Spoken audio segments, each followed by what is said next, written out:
No vídeo de hoje vamos falar aqui sobre mousepad high-end. Eu estou com dois modelos aqui da Wallhack, o MO001 e o SY001, e vamos falar aqui o que eles têm de diferentes para mousepads mais baratos, sei lá, um mousepad de R$400, que são esses dois aqui, por um mousepad de R$100, R$150 que a gente encontra aqui no mercado brasileiro. Primeiramente, esses mousepads são enviados numa caixa flat. Esse tipo de caixa aqui, ele vem para não danificar o mousepad e para quando você receber, colocar na mesa ele ficar 100% retinho. Porém, esse tipo de caixa acaba encarecendo o frete, dependendo do frete, dependendo da logística da empresa, dependendo de quem está importando. Então, esse pode ser um fator que encareça esse mousepad aqui no Brasil. Não são todos os casos, mas em alguns casos pode acontecer sim, dele ficar um pouquinho mais caro do que uma caixa um pouquinho menor, um pouquinho mais simples. Rapaziada, uma palavrinha aqui do nosso patrocinador do canal, que é a GVG Mall, a sua chance aí de sair da pirataria com menos de R$100 e ter um Windows 100% original. A GVG Mall tá há mais de 10 anos no mercado fazendo a boa pra gente. Ela vende chaves originais, tanto de Windows quanto do pacote Office. São chaves 100% genuínas, permanentes, e o processo de ativação é muito simples e eu vou explicar aqui em poucos segundos para vocês. É só você ir no site da GVG Mall pelo link da descrição, clica no botão comprar e não esquece de aplicar o cupom para ganhar aquele descontão maroto. Depois você vai receber sua chave por e-mail, ou se você preferir pode abrir o menu e clicar em meus pedidos, e depois disso é só você copiar ela, digitar no seu menu iniciar, ver se o Windows está ativado, colocar a chave, ativar e pronto. Com isso você tem um Windows original ativado, sem rodar nenhum crack, sem rodar nenhum ativador, ou seja, nenhum risco de ter algum vírus no seu computador ou até mesmo ser hackeado, com o Windows rodando 100% lisinho. Então é isso aí, chave original é na GVG Mall.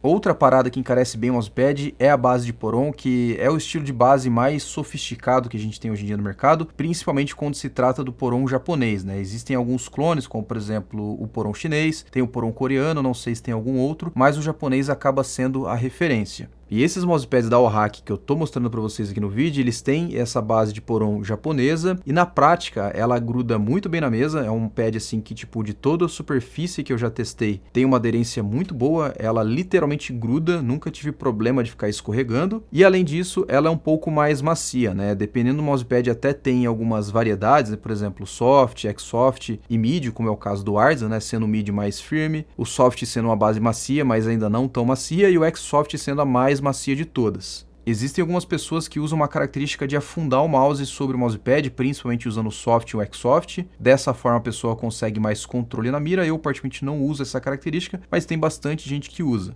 E uma característica que eu particularmente já senti em mousepad com base emborrachada tradicional é que dependendo da espessura do mousepad, se ele for muito fino principalmente, uma base tradicional a gente consegue sentir meio que algumas irregularidades da mesa, se por acaso a sua mesa tiver. No meu caso eu tive uma mesa que tinha umas certas irregularidades e eu meio que sentia isso no pulso e até mesmo sobre os fits do mouse. Com uma base de poron, como ela é mais macia, ela acaba, digamos que, se adaptando na superfície da mesa. E esse tipo de inconsistência, desde que, claro, não seja muito, um pad de poron que seja um pouquinho mais grosso, ele pode, digamos que, corrigir e a gente não sentir conforme está utilizando o pad e principalmente, né, passar essa inconsistência para o mouse. Pelo menos eu já tive essa experiência com uma mesa que tinha, digamos que, pequenas irregularidades. E o último detalhe que eu sinceramente não sei se isso deixa o mousepad mais caro seriam as bordas bem costuradas. Por exemplo, o Wallhack aqui tem bordas extremamente finas abaixo da superfície do mousepad. Tem pessoas que acabam se incomodando, né, sentindo a borda no pulso. Isso para quem joga competitivamente, joga um alto nível, né, e que qualquer detalhezinho de conforto pode ser importante para gameplay. E no caso do Wallhack aqui são bordas extremamente bem feitas, bem finas e abaixo da superfície do mousepad, o que torna, digamos que, o uso mais confortável. E claro, não menos importante, eu acho que o mais importante, a superfície do mousepad, que no caso aqui temos dois modelos, né, o SY001 e o MO001, que são duas superfícies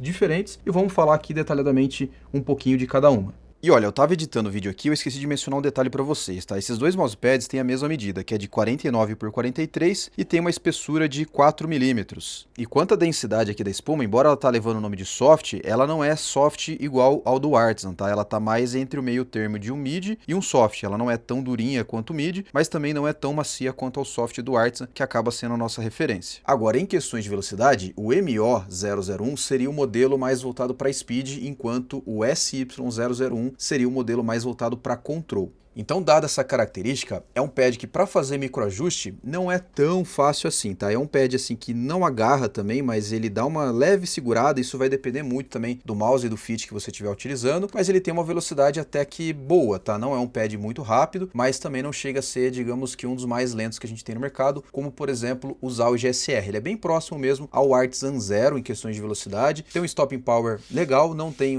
assim um stopping power absurdo como mousepads muito lentos, mas tem um stopping power bacana. Agora, quanto à sensação da superfície do mousepad, ele tem aquele aspecto de tecido bem agradável, tá? Não chega a ser extremamente liso, mas também não é abrasivo na pele. Ele lembra muito, por exemplo, o Endgame MC, lembra bastante também o Artisan Zero, Zowie GSR2, entre alguns outros que eu posso estar me esquecendo aqui, tanto em questões de velocidade quanto em questões de superfície. Eu acho que ele está um pouquinho mais lento do que o Artisan Zero, né, que acaba sendo, novamente, né, a nossa referência de mousepad nesse estilo aqui. E uma coisa aqui é certa, esse modelo é mais rápido que o modelo anterior, mas também não é tão mais rápido assim e a textura dele acaba mudando um pouquinho também, tá? Primeiramente, em questões de fazer microajuste aqui, acaba sendo um pouco mais fácil do que o outro, consequentemente ele tem um pouquinho menos de poder de parada quando a gente fala em questões de parar o mouse, né? Porque como ele acaba deslizando mais, ele acaba tendo menos poder de parada. Porém, sendo um pad que é um pouquinho mais áspero, tem uma textura mais áspera, o seu pulso, né, acaba ajudando a ter esse poder de parada a mais. Então, se você é um cara que mira com o pulso em cima do mousepad, você não vai perder sim tanto stopping power comparado com o outro modelo. E essa textura um pouco mais áspera não chega a ponto de ser abrasivo na pele, a ponto de incomodar ou algo assim. Por exemplo, ela está um pouco menos áspera do que o próprio Rien FX, né, que novamente acaba sendo a referência para esse estilo de mousepad aqui. Logicamente o Rien FX também vai ser mais rápido, tá? Esse aqui acaba sendo mais lento, mas lembra um pouco o Rien FX, como lembra, por exemplo, o Aqua Control Pro, entre outros mousepads que tem essa textura assim um pouco mais áspera, mas novamente não acaba sendo tão abrasivo assim na pele a ponto de incomodar, ao menos que, claro, você de forma alguma curta aí uma textura um pouquinho mais áspera. E pois bem, não sei se você conseguiu compreender mais ou menos a mensagem que eu quis passar aqui, mas de forma resumida é que toda essa qualidade que o mousepad pode ou não ter, não se converte necessariamente em performance, a não ser por dois detalhes que eu já vou mencionar que são muito importantes e que afetam muita gente e que geralmente a gente só vai encontrar esses dois detalhes em mousepads mais caros, mas ainda assim o ponto mais importante para você se preocupar na escolha de mousepad é a superfície que vai te agradar mais, tanto em questões de velocidade quanto em questões de textura e aquilo que vai agradar para o seu pulso ou para o seu braço. Porém, temos esses dois detalhes que a gente vai encontrar em mousepad mais caro, que é a durabilidade e o fato de não ser afetado por umidade. Então, mousepads mais caros, e não são todos os casos, eles costumam ter uma boa durabilidade, que no caso desses dois mousepads aqui, até onde eu sei, eles têm sim uma boa durabilidade, mas só com um longo tempo de uso para a gente saber. Mas pelo que eu conheço da Wallhack, pelo que eu vi na internet, são mousepads que foram feitos para ter uma boa durabilidade. Já mousepads mais baratos, eles tendem a desgastar com muito mais facilidade, fazendo com que o glide mude, fique mais lento ou mais rápido em certos pontos, e isso acaba comprometendo a gameplay de algumas pessoas. Não são todas as pessoas que se incomodam com isso, mas quem é mais exigente acaba sofrendo com esse problema.